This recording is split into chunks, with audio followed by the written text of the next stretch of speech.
నా ప్రాణానికి ప్రాణమైన తెలుగు ప్రేక్షక దేవుళ్ళందరికీ నమస్కారం.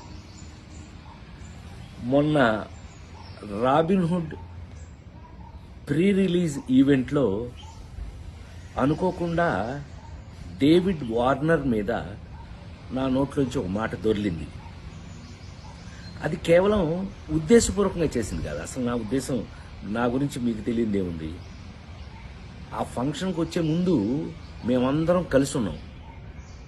ఎంత అలర్ట్ చేశాము అని అంటే గనక, నితిన్ని అతన్ని మీరంతా నాకు పిల్లలు లాంటి వాళ్ళు అని అన్న అంటే గట్టిగా వాటేసుకుని, నేను మెదలకుండా ఉండకుండా, నువ్వు యాక్టింగ్ చేస్తున్నావు కదా, నువ్వు యాక్టింగ్లోకి రా, నీ సంగతి చెప్తానన్నా. అంటే అతను అన్నాడు, మీరు క్రికెట్లోకి రండి, మీ సంగతి చెప్తానన్నాడు. ఇలా మ్యాక్సిమం అల్లరి చేసాము. అల్లరి చేసి ఆ ఫంక్షన్కి వచ్చాము. ఏది ఏమైనా I love David Warner. I love his cricket.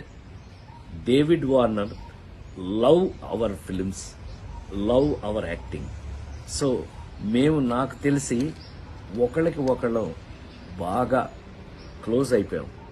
ఏది ఏమైనా ఈ జరిగిన సంఘటన మిమ్మల్ని ఏదైనా మనసు బాధ పెట్టినట్టయితే, ఎవరినైనా తెలియకుండా, నేను నిజంగా ఉద్దేశపూర్వకంగా అన్నది కాదు కాబట్టి, అయినా కూడా ఐ ఫీల్ వెరీ సారీ.